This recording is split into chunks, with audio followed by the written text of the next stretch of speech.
Celebrating the baby boomer lifestyle.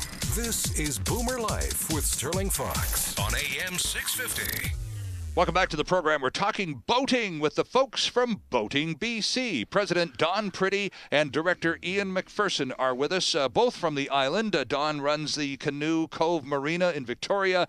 Ian's enterprise is Nanaimo Yacht Charters and Sailing School and Stones Boatyard. By the way, lots of terrific, and congratulations to you and everyone at BoatingBC, guys, for a terrific website.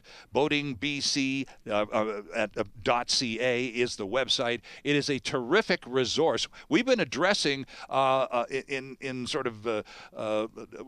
terms of talking to people who might, for the first time, be looking at boating as a lifestyle option, especially now that life has a few more options and a little bit more time on the schedule.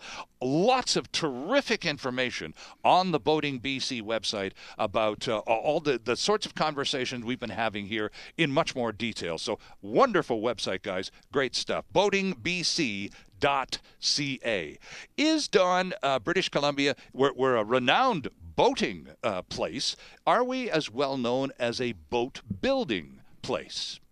Well, that's a great question. We've had a lot of boats built in British Columbia over many, many years. And I would say we're still well known for building aluminum boats, fishing boats. Okay, yeah. Many, many good builders in the province. We also have... and you can see those literally at any fishing dock in the province. They're the steel ones, the shiny steel ones, yeah, right? Yeah. Steveston Docks just down the road from us here in Richmond, Granville Island, they're all over BC. They are. And they're all built right here. Many of them are built here. Interesting. Yes. Okay. Yeah. I mean, Gibson's, BC, Campbell River, there are great builders of aluminum boats. There's also a lot of fiberglass boats being built still in British Columbia, and I'm thinking of Campion up in Kelowna. Oh, of course. One of the longest running fiberglass boat building companies, in Canada, in Kelowna. Okay. Very good business. Hurston over in North Vancouver, Hurston Glasscraft, been building boats for years. So. And then I used to live in White Rock, and there's that guy down in Crescent Beach who builds like super mega yachts. What's his name? That's the Charles family, Crescent Boat Builders or Yacht Builders. The boats coming out of that place. I saw one for $6 million.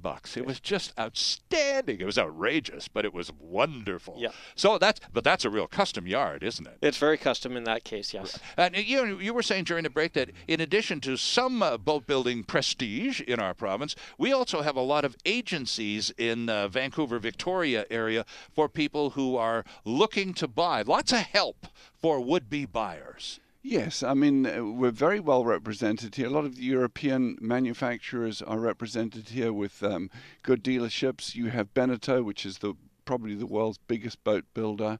And you have Jeanneau, and you have Hunter, and you have Dufour. I hope I don't leave anybody out, but we are very well represented here. So somebody wanting to buy the latest state-of-the-art boat can get it right here in Vancouver. Right, and regardless of where its point of origin, right? Exactly. Interesting. And keep in mind, we have a great number of very good boat brokers who will represent many different lines in new and used boats. Okay. And many of those brokers are members of BoatingBC, and they do a tremendous job on educating new people in boating and what to look for. And then they'll go looking, and they'll look in Canada, of course, and they'll look across the line in the U.S. or other parts of the world, depending on what the purchaser's needs are. Is it a typical scenario where a person decides to take the plunge, so to speak, and they're going to get rid of the ski boat, and they're going to get something big that they can sleep on and weekend on? It's time for that big change. Do people trade in the ski boat then? Is that a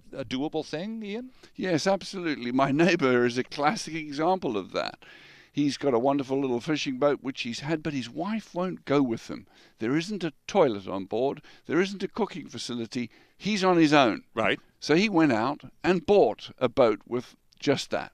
Oh, okay. So now him and his wife are happily boating together. Ah. And he said, I had to make that choice. It was getting lonely out there. I'll bet it was. Yeah. So he traded it in, got a and little bit of value, and so it works the same as cars or any other. Absolutely. Oh, okay. Yeah. All right. In some cases, in the bigger boats, they may not do a trade, but they'll take that boat and sell it, and work out a deal that makes sense. Yes. Right. Okay. So you're really there's lots of resources, lots of backup and support people province-wide, and not just here on the coast either, right? No, that's right. No, the interior and the Okanagan, all up the province, there's very good dealers and repair facilities. I wanted to ask you very quickly, both of you spend a lot of time on the water here on the coast, up and down BC. If we venture south into Washington state waters, what are the rules with respect to licenses and all of that kind of stuff? Does it change dramatically? No, the PCOC would be something that they would recognize in Washington, as they have a similar license down there, so they would recognize that. Canadian boaters or BC boaters are welcome to cruise down to Washington State. They would need to check in with U.S. Customs on their arrival, just as U.S. people would check in with CBSA up here in Canada. But no, you're very welcome to go cruising down south. And, from my backyard, Friday Harbor or Roche Harbor is just across the pond. Absolutely. They will charge you $25 for a little cruising ticket, which is stuck on the window of the coach house, just to show that you're registered and they know who you are. Ah, that's like going to Switzerland. They don't want to see anything but your money. You have to pay to go through this tunnel. Absolutely, that's right. Guys, it's been a real pleasure speaking with you. I look forward to another opportunity to do so soon, by the way, because we're just getting started, and it's only April. We got a whole summer of boating ahead of us. And by the way, friends, in addition to being able to listen to our guests, people like Don Prittie and Ian MacPherson, they are representatives of BoatingBC, and they are proprietors of a wonderful website. Check it out, BoatingBC.ca. Our thanks again to Don Prittie and Ian MacPherson. Thanks, guys, for coming over from the island and regaling us with some tall tales of boating in British Columbia. Thank you. Thank you. It's very been a pleasure. I look forward to another opportunity soon.